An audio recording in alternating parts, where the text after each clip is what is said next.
Fue establecido en 1188 bajo el reinado del rey Enrique II.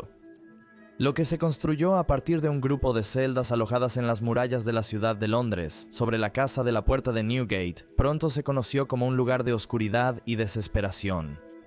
Apodada el infierno en la tierra, la prisión se volvió tan sinónima de terror y miseria que incluso la soga del verdugo se convirtió en una escapatoria bienvenida.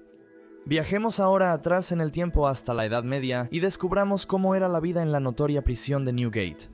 ¡Bienvenido a la locura medieval!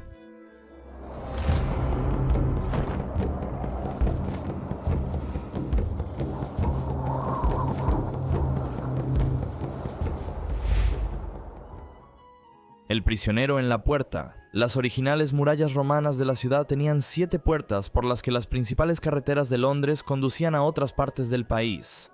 La ruta hacia el sur y oeste pasaba por Newgate, con un arco, un portón y 2 torres de guardia.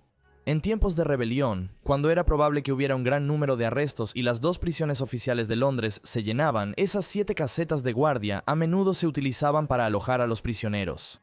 Las prisiones sancionadas, la flota y la torre de Londres estaban bajo la jurisdicción del rey. Los nobles administraban justicia fuera de las murallas de la ciudad, manteniendo a los prisioneros en calabozos o en su fortaleza. En la Alta Edad Media, el concepto de cárcel como castigo no existía. Las prisiones eran simplemente un lugar para retener al acusado hasta su juicio. Algo así como un centro de detención preventiva hoy en día. En las cárceles medievales tampoco se diferenciaba entre géneros o gravedad de los delitos. Hombres y mujeres, asesinos, violadores y carteristas estaban juntos.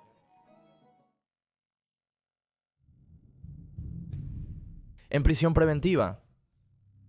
En 1166, Enrique II introdujo el Assize de Clarendon. Fueron reformas legales que dieron a la corona más control sobre el sistema judicial y transformaron la ley inglesa. Ahora los tribunales se organizaban en ciudades de todo el país y realizaban juicios por jurado en lugar de los antiguos juicios por prueba o combate. Pero ¿dónde se mantendrían los acusados en espera de juicio? Henry compró un terreno por 3 libras y 86 centésimas junto a Newgate en Londres para construir otra cárcel cerca de donde Old Bailey se une a Newgate Street. En 1236 se invirtieron 45.3 kilogramos adicionales para mejorar la prisión, añadiendo una torre de piedra y calabozos. En la mayoría de las cárceles de esa época había un lado para ricos y otro para pobres. Probablemente en el lado de los ricos se gastaron 30 kilogramos británicas adicionales en 1281 para la limpieza de letrinas. Se instalaron 2 ventanas y 2 puertas para separar a los convictos de la letrina. Se sumaron temporalmente guardias extras por 4 noches durante las renovaciones para prevenir fugas. En 1316, Eduardo II restauró rápidamente el alcantarillado. Dado que no se invirtió en Newgate durante 2 siglos, debían estar en condiciones terribles para causar tal alarma. En 1406, las prisioneras protestaron por la sobrepoblación. También sentían gran vergüenza y dolor porque tenían que pasar por los cuartos de los hombres para llegar al baño. Se edificó una torre aparte para su letrina, y a pesar de dormir en zonas distintas, hombres y mujeres seguían conviviendo sin segregación en Newgate. Inevitablemente, muchas mujeres quedaron embarazadas mientras estaban encarceladas, y es imposible saber si las relaciones sexuales fueron consensuadas o no. Las mujeres podían alegar al vientre y escapar de un ahorcamiento si podían probar un embarazo, por lo que es plausible que algunas hayan pasado las largas horas intentando concebir.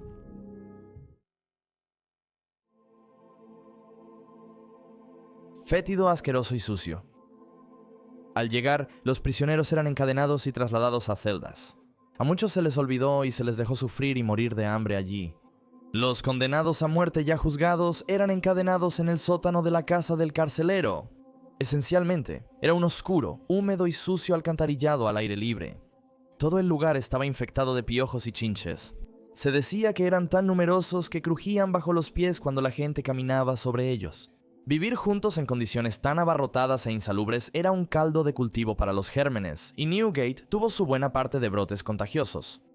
Uno fue tan malo que en 1419 la prisión tuvo que ser cerrada. 22 presos fallecieron por fiebre carcelaria en un año. Se cree que la fiebre carcelaria, ahora identificada como tifus, se propaga por piojos, pulgas y ácaros infectados y se contrae con facilidad en lugares oscuros y sucios con aglomeraciones de personas. Algunos prisioneros que fueron presentados ante los tribunales a menudo infectaban a todos a su alrededor y la enfermedad se extendía a la población general. Para finales del siglo XII, 12 cárceles más se unieron a Newgate en la ciudad. Algunas albergaban a aquellos que habían cometido delitos específicos, como el Tun, que alojaba a las prostitutas y mujeres lascivas. Otras albergaban a delincuentes menores como deudores o adúlteras. Tras 100 años de uso, la prisión de Ludgate cerró en 1419 y los convictos fueron trasladados a Newgate. Las muertes dentro de la cárcel se incrementaron debido al hacinamiento crónico y al ambiente fétido y corrupto.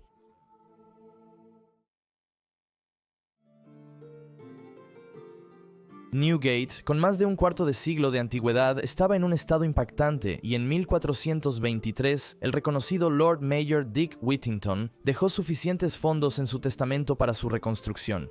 La construcción de la cárcel más grande y la Casa de la Puerta tardó 8 años y alojó a 150 prisioneros. Había una capilla y una fuente de agua contaminada causante de numerosas enfermedades. En la Edad Media, un guardián gestionaba el funcionamiento diario de una prisión. Estos hombres eran codiciosos y brutales, recibían poco pago por un trabajo peligroso y sin reconocimiento. Además de pagar a los carceleros y mantener la prisión con su propio dinero, aprovechaban su posición al máximo vendiendo frecuentemente artículos esenciales a los prisioneros a precios elevados. Como suele suceder, los adinerados eran tratados mejor que los que no lo eran. Incluso los condenados por crímenes atroces serían bien tratados si podían pagar al guardián. El hospedaje cerca de la puerta era irónicamente para los ciudadanos libres y personas honestas. Esta era la mejor zona y se podían obtener habitaciones con ventana y chimenea por una tarifa. También estaban más arriba, lejos del hedor. Los delincuentes significativos y aquellos vistos como riesgo de fuga eran retenidos en las celdas subterráneas. Los prisioneros comunes compartían celdas en los pisos inferiores. Algunos eran mantenidos en salas sin privacidad alguna. Se podía abonar una tarifa para aligerar o eliminar completamente los grilletes. El guardián cobraba al caballero 3 chelines semanales por alojamiento y comida, permitiendo a los internos traer sus camas sin costo. El carbón costaba medio penique por un cuarto de galón o 2 peniques por un bushel.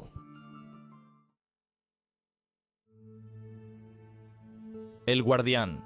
En 1346, el nuevo guardián de Newgate fue nombrado por las autoridades como parte de las reformas cuando se dieron cuenta de que el calibre de los hombres atraídos por el trabajo no eran exactamente hombres con una buena brújula moral.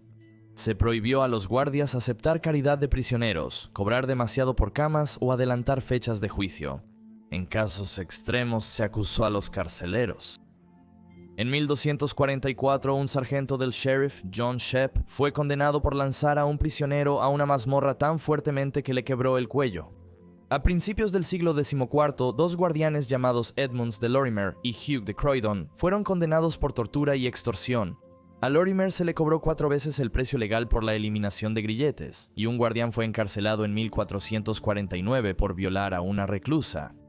En solo un año, entre 1315 y 16, 62 muertes fueron investigadas por el forense en Newgate.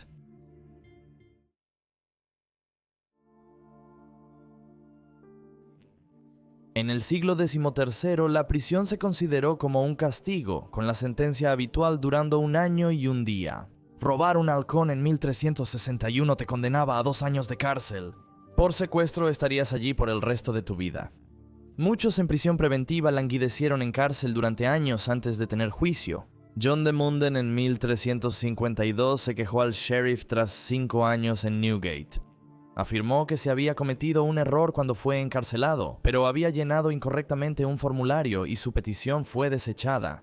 En la cárcel medieval de Newgate, los asesinos eran escasos. Normalmente, ladrones y deudores formaban gran parte de los presos, pero delitos como robo, asalto o portación de armas también podían terminar en prisión. Sacar una daga te daría 15 días, usarla para herir te daría 40. En 1320, el panadero William en Seal fue sorprendido usando moldes para producir pan más liviano y aún así venderlo al mismo precio. Seal fue declarado culpable del delito junto con otros 11 hombres y 2 mujeres, y todos fueron enviados a Newgate. Seal también tuvo que pasar un día en el pilori por su engaño. El autor Sir Thomas Malory estuvo en problemas con la ley en 1451. A pesar de haber sido sheriff y juez de paz en un momento, esto no impidió que Malory fuera acusado de violación, extorsión y el intento de asesinato del duque de Buckingham. Estuvo en la torre, Ludgate y Newgate, donde escribió parte de su novela sobre el rey Arturo. Durante sus 8 años de prisión, a Mallory se le proporcionaron muchas comodidades hogareñas como ropa, comida, papel, pluma y tinta, haciendo su estancia más llevadera. Fue perdonado en 1461 por el rey Eduardo IV. Otro hombre no tuvo tanta suerte. Thomas Usco fue condenado por traición y se le impuso la sentencia de ser arrastrado, colgado y decapitado, y que su cabeza debería ser colocada sobre Newgate. Tomó 30 golpes de hacha para finalmente decapitarlo. Infierno en la Tierra. Hoy el sitio de la notoria prisión de Newgate es hogar de la Old Bailey. El área mantiene fuertes vínculos con el sistema de justicia, albergando a la Corte Criminal Central, el Tribunal Principal de Londres.